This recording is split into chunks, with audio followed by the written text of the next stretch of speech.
Noah knew he shouldn't have taken the shortcut, but he had no choice. The moment the last bell rang, he had bolted out of the school doors, backpack slamming against his shoulders, his heart pounded in his ears, drowning out the laughter behind him. They were coming. He didn't have to look back to know it was them. Kyle and his crew. They always found a reason to mess with him. If it wasn't his clothes, it was his shoes. If it wasn't his shoes, it was his lunch. And if they were bored, they'd just make something up. Today it was his mom. "Yo, Noah, your mom working late again? Maybe she finally realized you're a waste of space." Kyle had sneered at him in the cafeteria, loud enough for half the lunchroom to hear. Noah had ignored it, like always, but ignoring them never made them stop. So here he was, running. He cut across the empty lot behind the gas station, his sneakers kicking up dust as he sprinted toward the neighborhood on the other side. His usual route home was a straight shot down Birch Street, but that was the first place they'd check. Instead, he veered right into unfamiliar territory. The sun was setting now, stretching his shadow long across the cracked pavement. His lungs burned, his legs ached, but the sound of sneakers slapping against asphalt behind him pushed him forward. A rusted chain-link fence loomed ahead, cutting off the alley. Noah didn't think. He jumped. His fingers scraped against metal as he pulled himself up, legs flailing. Just as he swung his foot over the top, a sharp voice cut through the air. "You're dead, Noah!" Something yanked at his pant leg. Kyle's grip. For a terrifying second, Noah teetered, his whole body weight hanging between escape and disaster. Then, rip. The fabric tore, and he tumbled over the other side, crashing onto the pavement. Pain shot through his arm, but he scrambled up, ignoring it. The alley dumped him onto a quiet residential street. Rows of old houses stood in the dim glow of porch lights, silent and still.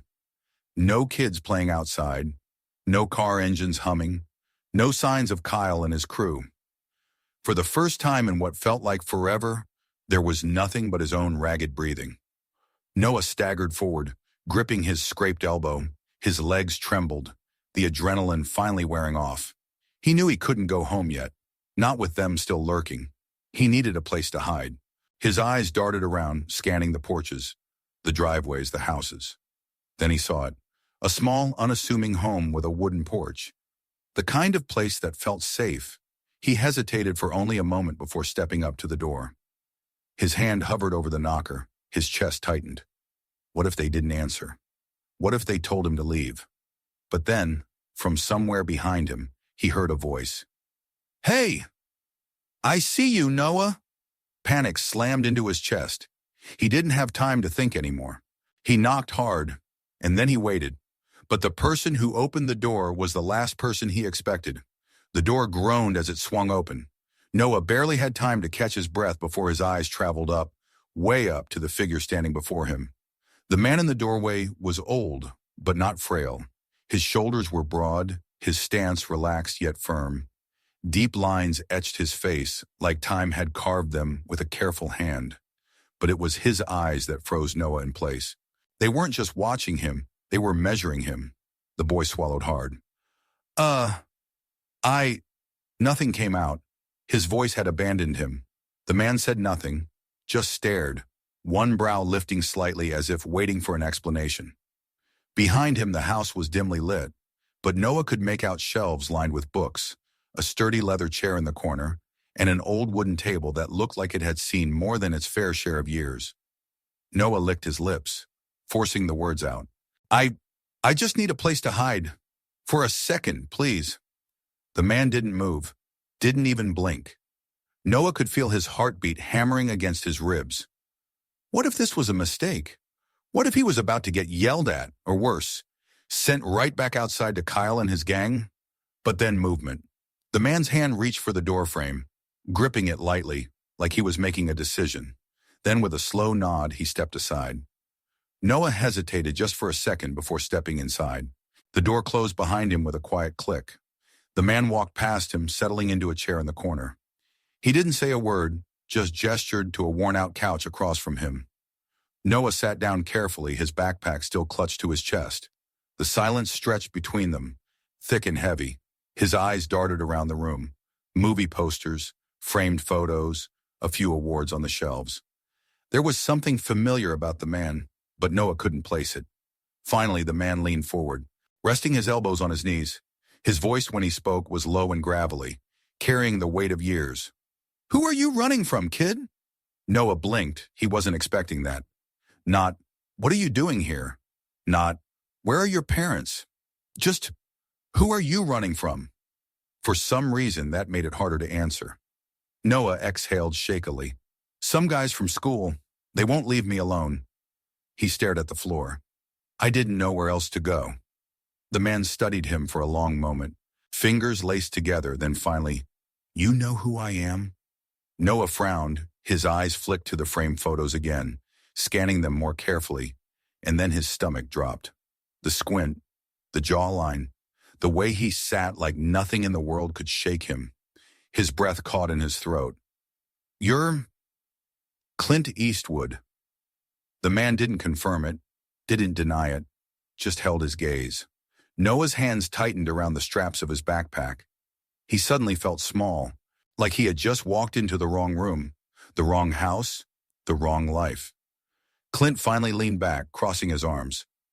"You're lucky it was me who answered," he said. "Could have been someone who wouldn't have cared." Noah's face burned. He knew that.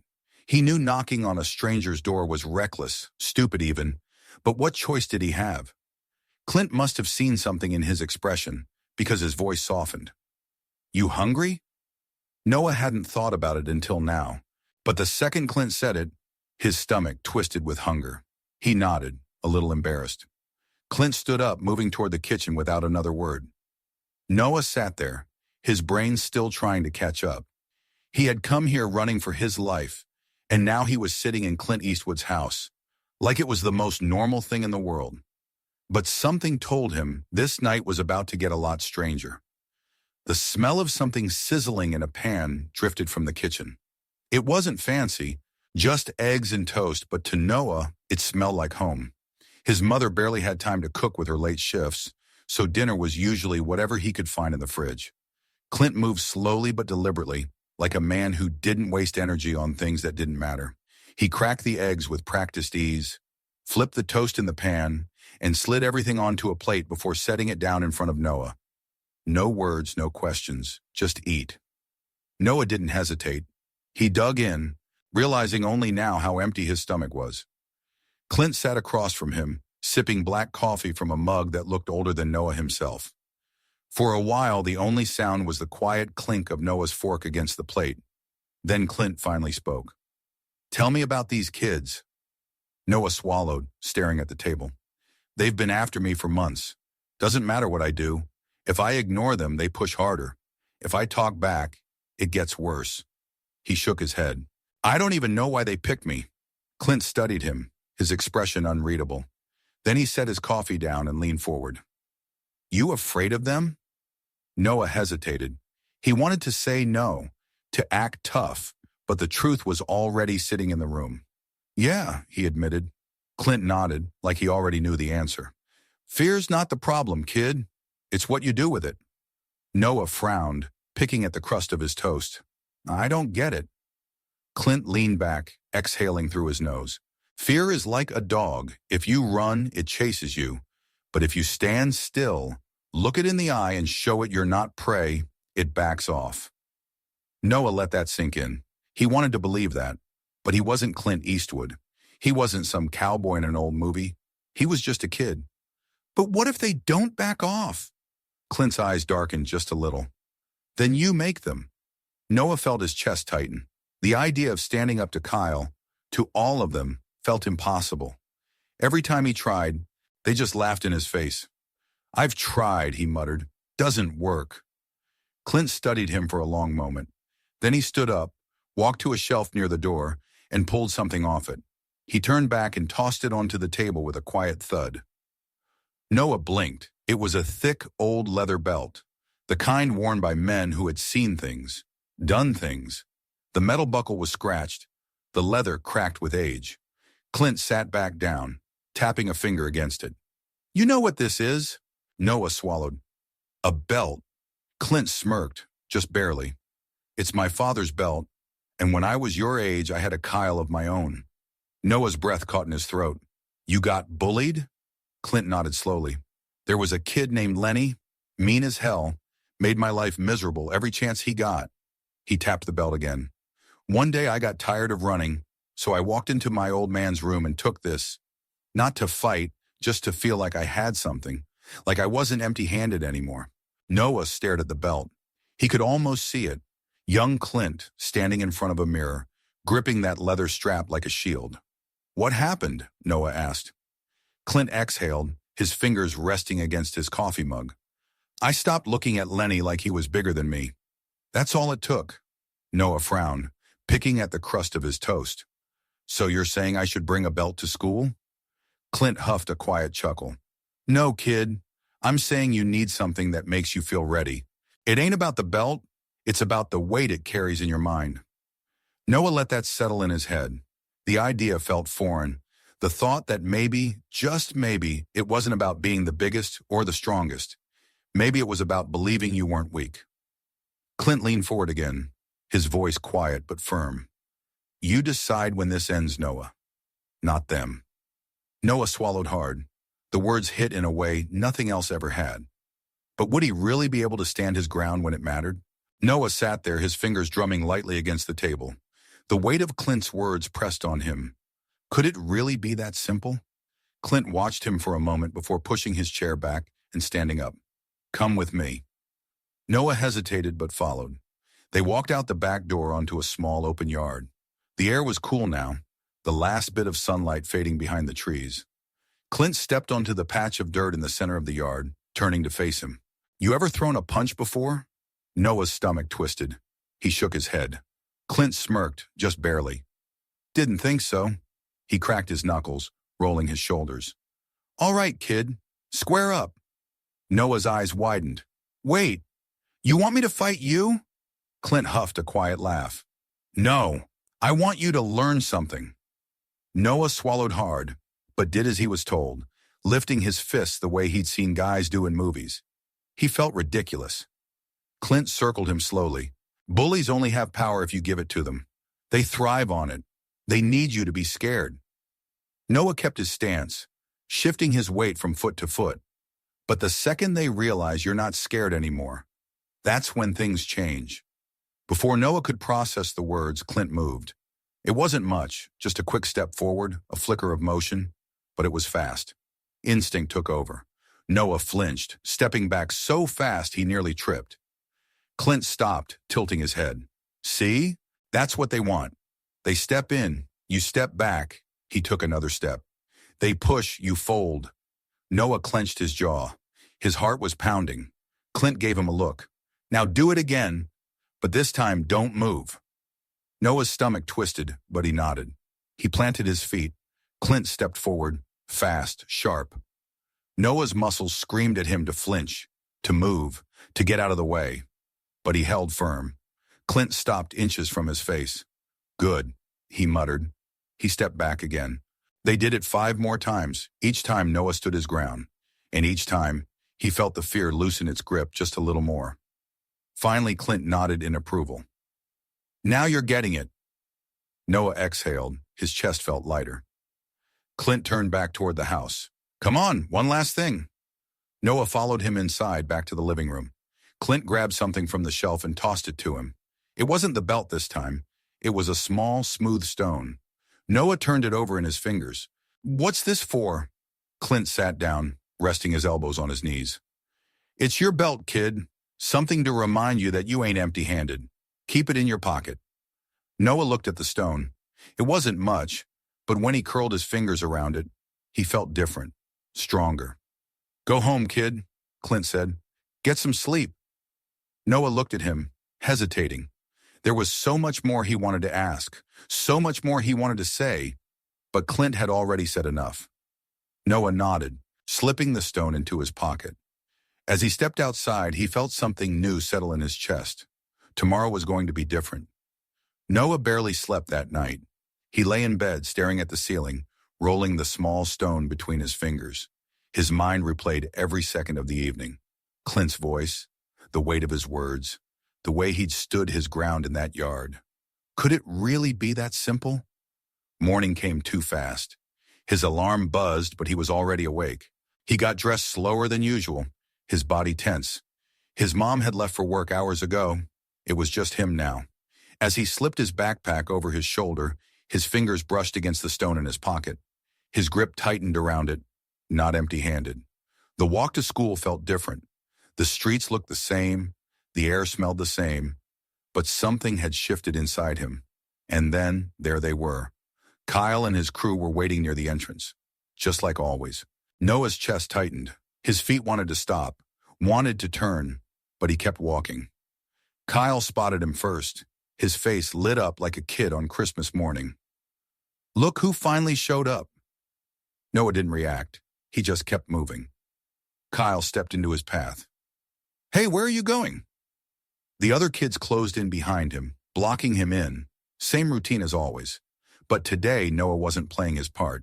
He let go of the stone in his pocket. He lifted his head, and he didn't step back. Kyle's smirk faltered, just a little. "Something funny?" Noah asked, his voice even. Kyle blinked. The other boys shifted, confused. This wasn't how it was supposed to go.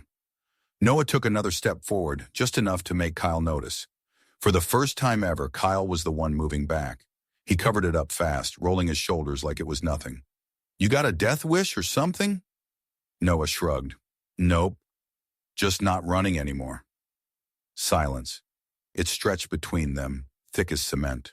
Noah didn't flinch, didn't break eye contact, and then something clicked. Kyle let out a small, breathless laugh, but it wasn't amused, it was nervous. "You're weird, man." Then just like that, he turned and walked off. His crew followed, casting Noah glances over their shoulders, like they didn't know what just happened. Noah stood there, his heartbeat pounding against his ribs. The world hadn't ended. He was still standing. And for the first time, Kyle looked small. Noah exhaled slowly, his fingers brushing the stone in his pocket. Clint was right.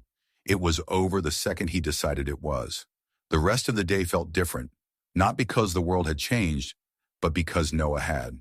He could still feel eyes on him in the hallway. Whispers, stares. People waiting to see if Kyle would come back and put him in his place. But he didn't. By lunch, it was obvious something had shifted. The power had slipped, and Kyle knew it. Noah sat alone, like always. But this time it didn't feel the same. He wasn't hiding. He wasn't shrinking. And then someone sat down across from him. He looked up. It was a kid he barely knew, one of those faces he'd seen 100 times, but never really noticed. The kid hesitated for a second, then said, "That was cool what you did this morning." Noah blinked. "What?" The kid shrugged, picking at his lunch. "Not letting Kyle push you around." Noah didn't know what to say. People didn't talk to him. Another kid sat down, then another. By the time lunch was over, he wasn't alone anymore. And just like that, Kyle wasn't the one people were looking at anymore. That afternoon, when Noah walked home, his fingers brushed the small stone in his pocket. He stopped in front of Clint's house. For a second, he thought about knocking again, saying thank you, telling him what happened. But he didn't, because he already knew what Clint would say. Noah smiled to himself. He tightened his grip on the stone one last time, then let it go, because he didn't need it anymore. Sometimes the biggest battles aren't about fists. They're about standing firm when everything in you wants to run. Fear only has power if you let it. And that's the story of Noah, how he stopped running, stood his ground, and found his strength. But now I want to hear from you. Have you ever faced a situation where you had to confront your fears? How did you handle it? Let's share our stories in the comments below. Before you go, don't forget to like this video if it inspired you, subscribe to the channel for more stories that challenge and inspire, and hit the bell icon so you don't miss the next one. And remember the lesson Noah learned. Fear only has power if you give it. Stand firm, and you'll be surprised how much stronger you are than you think. Thanks for watching, and I'll see you next time.